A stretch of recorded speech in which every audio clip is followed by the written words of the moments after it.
Imagine-se em 1927, onde a aviação ainda era um campo de risco, onde o céu não era um caminho acessível, mas um mistério.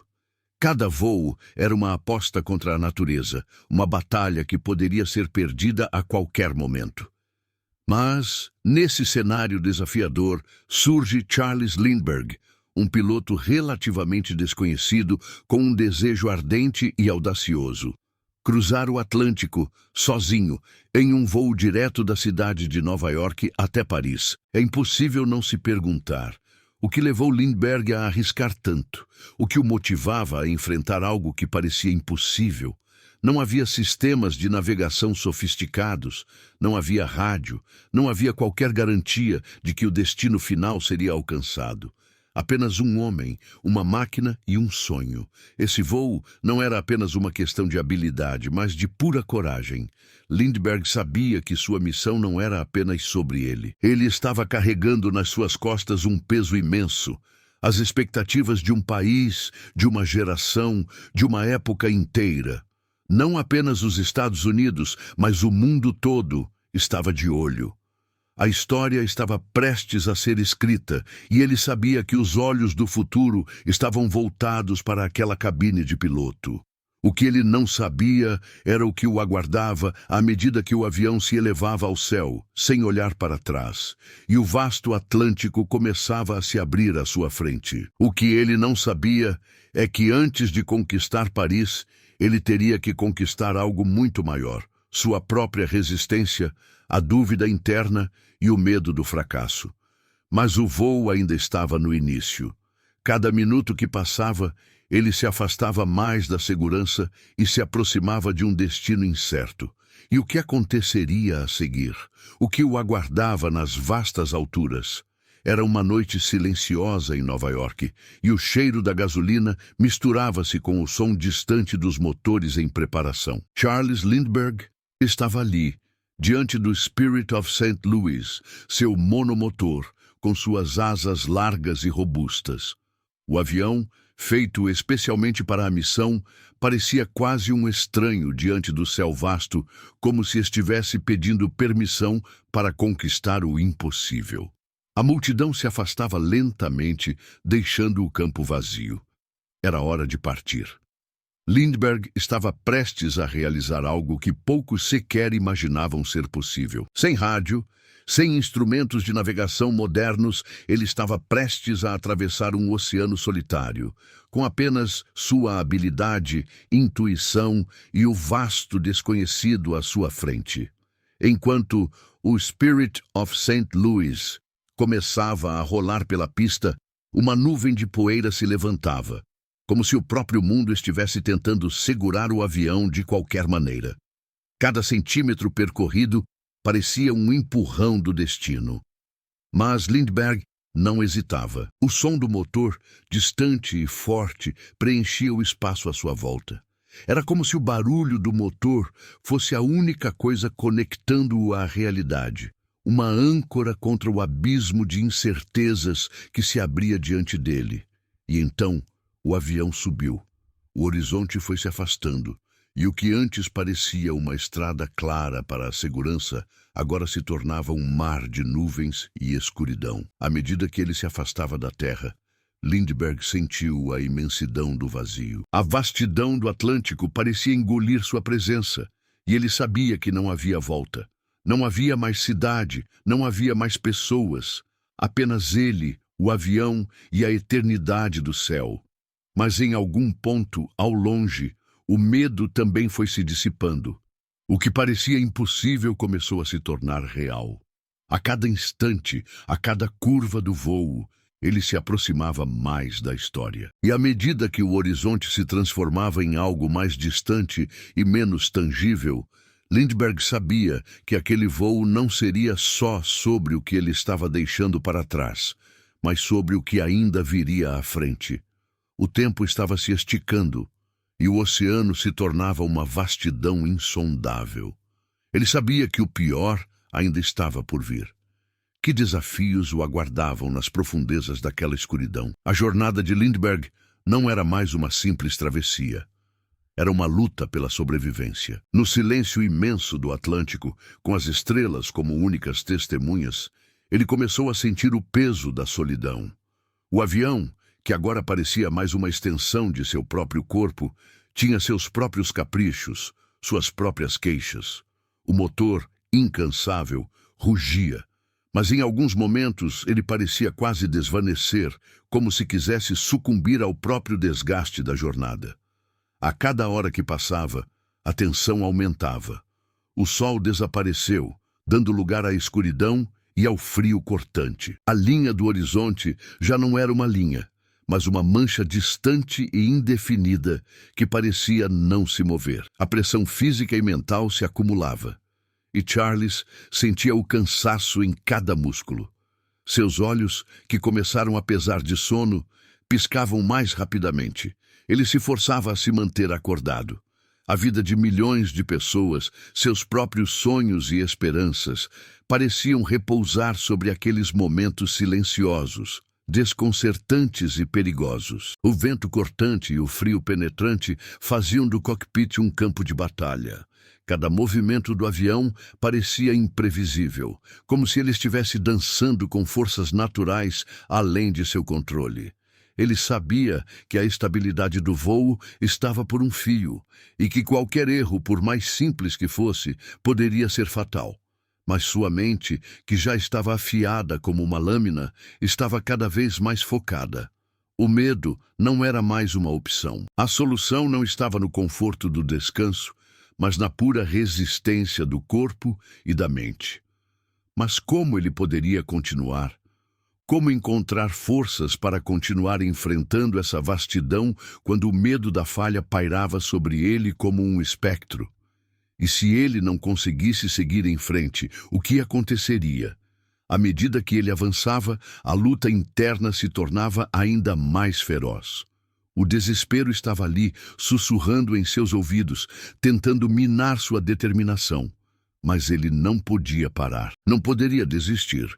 Afinal, havia um destino que o aguardava, um futuro incerto, mas inegavelmente seu.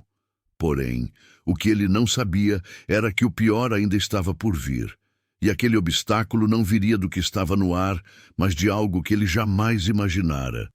Algo que o testaria de maneira mais profunda do que ele poderia entender.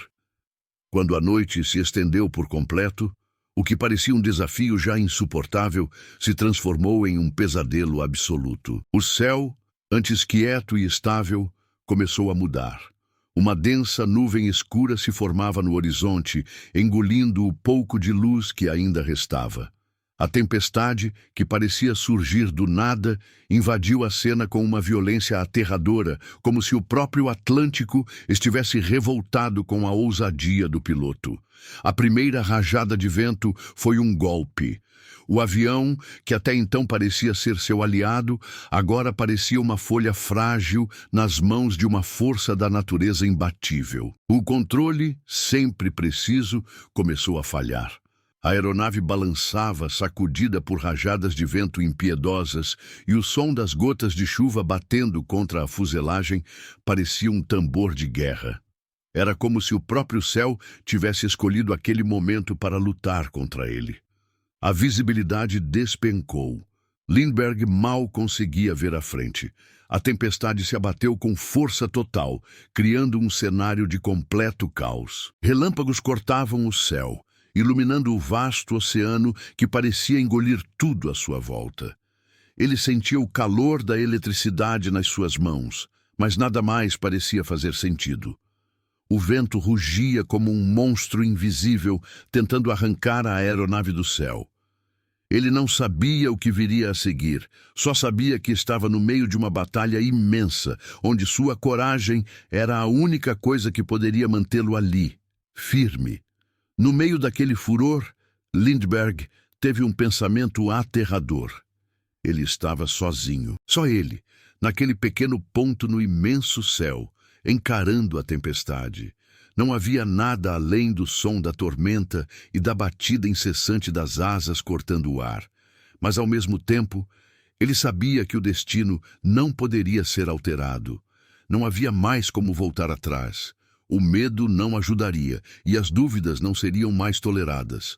Sua mente, tão afiada e treinada, agora tinha que se concentrar única e exclusivamente em uma coisa: sobreviver àquela noite. Mas o que ele não sabia era que esse momento de pura sobrevivência o levaria a um lugar que nem ele imaginava.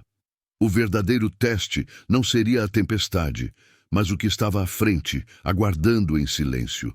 O tempo parecia dilacerado. Cada segundo que passava se esticava, uma eternidade de dúvidas, mas também de resistência. O som do motor do Spirit of St. Louis, o único aliado de Lindbergh no vasto e imenso oceano, era como um eco distante de vida, uma constante em meio ao caos. Em meio à tempestade, seu corpo estava exausto, mas sua mente se recusava a parar. Ele não poderia. Havia algo imenso o chamando lá na frente, algo que ele só entenderia mais tarde. Mas a pergunta não se calava. Seria aquele um voo em direção à vitória ou à destruição? Ele se concentrava nas pequenas coisas, no som do motor, no controle das asas, no incessante balanço da aeronave, como uma dança entre o desejo de voar e o peso da tempestade. Mas então, quando os minutos pareciam se arrastar ao infinito, algo aconteceu. Uma fenda na escuridão, uma rachadura no véu negro da tempestade. Como um prenúncio silencioso, uma lâmina de luz surgiu no horizonte. Primeiramente tímida, depois mais forte, até que se tornou uma linha brilhante, como se o próprio sol estivesse acordando para reivindicar seu domínio. O coração de Lindbergh pulou. Era a costa, a linha invisível que separava o desespero da esperança, o vazio do reconhecimento. Ele mal podia acreditar no que seus olhos estavam vendo. A tempestade ainda rugia ao seu redor, como um animal que sabia que havia falhado em sua missão de destruir, mas ele já tinha resistido. Ele não só tinha sobrevivido, ele estava prestes a chegar. Lindbergh sabia que ainda havia muito a fazer. Sua visão não era clara o suficiente, as forças ainda eram contra ele, mas a percepção era cristalina. Ele estava mais perto do que nunca. A decisão de continuar, de avançar sem hesitar, lhe parecia a única verdadeira escolha. O medo e as incertezas haviam sido substituídos por algo maior. A crença na missão e na urgência de cruzar aquela linha final. Mas o que Lindbergh não sabia era que, enquanto se aproximava da costa, o verdadeiro teste começava a se desenrolar diante dele. A primeira etapa da jornada estava chegando ao fim, mas o que viria após essa luz, esse alívio, seria uma prova ainda mais desafiadora e definitiva. O vento da manhã cortava seu rosto como lâminas afiadas, mas a visão diante dele era clara e inegável. Lá embaixo, a costa de Long Island se estendia como um convite para um mundo que ele mal podia acreditar que estava prestes a tocar. A terra firme, que até então parecia um sonho distante, agora estava bem ali, ao alcance de suas mãos, mas também de seus medos. Ele sabia que a chegada não seria o fim. Ao contrário, seria o início de algo muito maior, algo que ele nunca imaginou ser possível. Com cada curva que ele fazia para alinhar o avião com a pista de pouso, o peso da experiência começava a cair sobre seus ombros. Não eram apenas 33 horas de voo, não eram apenas milhas incontáveis percorridas. Era uma busca que transcendia a si mesma. Era o voo que representava mais do que a travessia do Atlântico. Era o símbolo de uma nova era, de um mundo onde o impossível poderia ser alcançado, onde os limites poderiam ser desafiados. Ele estava prestes a dar o passo definitivo, mas havia algo de surreal, de mágico, na tensão do momento. A cada aproximação, o solo parecia se desviar e voltar, como se o próprio destino estivesse testando sua coragem e capacidade de seguir em frente. Seus olhos fixos no horizonte, Lindbergh sentia a força da história se comprimindo no instante mais importante de sua vida. Aquela chegada não era apenas uma vitória pessoal, era uma vitória para todos os que ousaram sonhar com um mundo sem fronteiras. No entanto, quando ele se aproximou ainda mais, uma nova dificuldade se apresentou. Não era apenas o vento, nem o estado de exaustão que parecia dominá-lo. Havia algo mais no ar, um presságio silencioso de que, por mais que estivesse prestes a aterrissar, ele ainda não havia alcançado tudo o que o universo estava preparando para ele. Ele ainda não sabia o que o aguardava no solo, mas uma coisa era certa: nada seria como antes. E naquele momento, uma escolha final pairava sobre ele, como a última corrente de ar antes de pousar. A sensação de que o maior desafio ainda estava por vir, logo após os pneus tocarem o chão. Aquele pouso em Paris, em 1927, não foi apenas o fim de uma jornada física, foi o nascimento de um novo capítulo para a história da aviação e do próprio espírito humano. Charles Lindbergh não apenas aterrissou em solo francês, ele aterrissou no coração da humanidade, conquistando algo mais grandioso do que qualquer prêmio. Ele conquistou a imaginação de gerações futuras, provando que o impossível poderia ser tocado com coragem e determinação. Ao pisar na terra firme, o eco de sua viagem atravessou os mares e os continentes, como um grito de liberdade que reverberava além dos limites do próprio voo. Ele não apenas cruzou a imensidão do Atlântico, mas também os limites do medo e da dúvida que assombravam a mente humana. Lindbergh se tornou o símbolo da ousadia, da busca incansável pelo desconhecido, do desejo de transcender o que parecia ser irrealizável. Mas a verdadeira grandiosidade do feito não estava apenas na distância percorrida, nem nas horas de exaustão e tensão vividas dentro da cabine do Spirit of St. Louis. Estava naquilo que ele representou: a capacidade humana de ir além, de desafiar os limites impostos pela natureza e pela razão. O voo de Lindbergh se tornou um farol de esperança, um lembrete de que, quando os olhos estão fixos no horizonte, não há obstáculos impossíveis. E assim, enquanto o mundo aplaudia seu feito, Lindbergh sabia que, embora tivesse quebrado barreiras físicas, a maior travessia estava por vir. A verdadeira jornada, ele descobriu, seria entender o impacto de sua conquista e viver à altura do legado que havia criado. E enquanto seus pés tocavam a terra, o vento ainda o chamava, convidando-o para os próximos desafios que o aguardavam. Porque, no fim, um homem que havia desafiado os céus para se tornar imortal sabia que o horizonte nunca seria o limite. Ele seria apenas o começo.